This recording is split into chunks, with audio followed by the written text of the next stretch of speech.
তো গাইস দেখো আমি এখানে লেগ পিস নিয়ে নিয়েছি চিকেনের বিবিকিউ করার জন্য।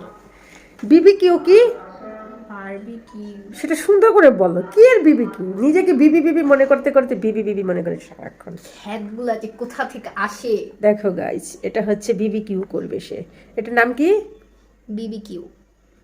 দেখ, বারবিকিউর শর্ট মিনিং হচ্ছে বিবিকিউ। It's okay. তো আমরা কিভাবে করি সেটা তোমাদের সাথে শেয়ার করবো পুরাটাই। তো গাইস, চিকেনটাকে একদম পানি ঝরিয়ে টিস্যু দিয়ে মুছে নিচ্ছি।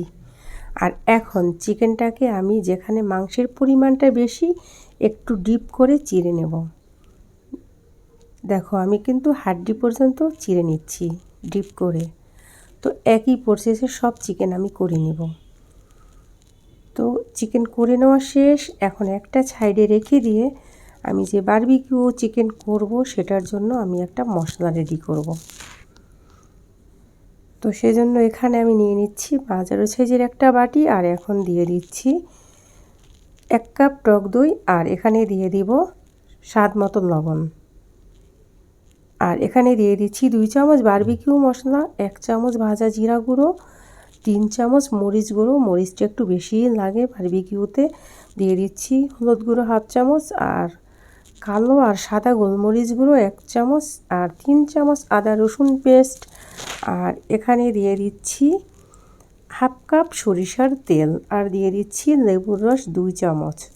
এখন সব মশলা সুন্দর করে মিক্স করে নিব। আর এখানে দিয়ে দিচ্ছি 1 চামচ গরম মশলা গুঁড়ো। তো দেখো মশলাটা আমার মিক্স করে নেওয়া শেষ।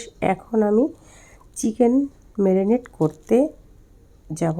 তো আমার তো অনেক চিকেন নিয়ে নিচ্ছি, আর এখানে বিগ একটা বোল নিয়ে নিচ্ছি। চিকেন যেহেতু বেশি, তো বড় সাইজের একটা বোল নিয়ে নিচ্ছি, আর চিকেনের টুকরা দিয়ে দিচ্ছি। এখন আমি দিয়ে দিচ্ছি মশলা, আর এটা কিন্তু একদম হাতে সুন্দর করে মেখে ম্যারিনেট করে নিতে হবে।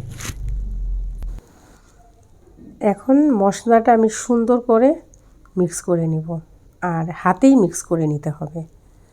তো দেখো মানে যেখানে যেখানে আমি মাংসটাকে চিড়ে নিয়েছি সেখানে সেখানে সুন্দর করে মশলাটা সেট করে দিচ্ছি, আর সুন্দর করে ম্যারিনেট করে নিয়ে আমার শেষ পর্যায়ে। এখন আমি এটাকে র্যাপিং পেপার নিয়ে র্যাপ করে নিব, মানে ঢেকে রেখে দিব একদম 2 ঘন্টার জন্য। আমার যারা ডিয়ার বন্ধু বান্ধবী যারা আছো, ভাই বোন, রেসিপিটা যদি পছন্দ হয় অবশ্যই চ্যানেলটা সাবস্ক্রাইব করে দিয়ে পাশে থেকেও ফ্যামিলি অ্যান্ড ফ্রেন্ডের সাথে শেয়ার দিয়ে দিও, তাদেরও দেখার সুযোগ করে দিও। আর অবশ্যই লাইক কমেন্ট করে জানাইও যে কেমন হয়েছে চুলায় বারবিকিউ, একদম হাতের কাছে থাকা মশলার উপকরণে, ঝামেলাবিহীন বলতে পারো। তো 2 ঘন্টা পরে দেখো ফিরে আসছি। এখন আমি সরাসরি ফ্রাই করে নেব। এখানে একটা বড় সাইজের ফ্রাই প্যান বসিয়ে দিয়েছি, চিকেন যেহেতু বড় বড় সাইজের। আর সবার ঘরে কিন্তু বারবিকিউ করার ওই বারবিকিউ মেশিন থাকে না। তো আমি সবার ঘরে যেটা অ্যাভেলেবেল থাকে সেটাই করে দেখাচ্ছি। বাটার দিয়ে দিচ্ছি, বাটারটা হিট হয়ে গেছে, এখন চিকেন দিয়ে দিচ্ছি। আর তোমাদের ঘরে যদি বাটার না থাকে অবশ্যই সরিষার তেল তো থাকে, তো তোমরা সরিষার তেল দিয়েও করতে পারো বারবিকিউটা, দুটো জিনিস দিয়েই করে। তো দেখো 10 মিনিটের জন্য ঢেকে দিছি। এখন একটা সাইড উল্টে দিয়ে আর একটা সাইডও আমি 10 মিনিটের জন্য ঢেকে দিব। চিকেন তো একটু বড় বড় সাইজ, একটু সময় বেশি আমার দরকার হবে। তো আবারও ঢেকে দিচ্ছি। 10 মিনিট পরে ফিরছি। মোটামুটি আমার 25 থেকে 26-27 মিনিট আমার এই দুইটা বারবিকিউর চিকেন করতে সময় লেগেছে। তো দেখো আবারও ঢেকে দিয়ে উল্টে পাল্টে সব জায়গায় আমি ফ্রাই করে নিয়েছি, আর সুন্দর একটা কালার আসছে। তো বারবিকিউ চিকেন যেহেতু এখানে তো স্মোকি একটা ভাব আনতেই হবে, তো সেটাও আমি একদম মানে সবাই যে করতে পারো সেভাবেই আমি তোমাদের সাথে শেয়ার করছি।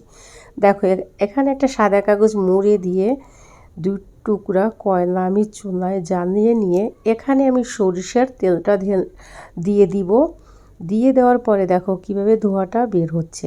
এখন আমি ঢেকে রেখে দিব ঠিক 5 মিনিটের জন্য। 5 মিনিট পরে আমি দেখো এই চিকেনটা সুন্দর স্মোকি একটা ফ্লেভার বের হবে, আর খেতেও বারবিকিউ লাগবে। মানে একদম ইজিভাবে তোমাদের সাথে শেয়ার করছি, আর এটা নান রুটির সাথে জাস্ট ওয়াও। তোমরা একবার হলেও ট্রাই করো। তোমাদের ধন্যবাদ জানিয়ে শেষ করছি। খোদা হাফেজ, বাই।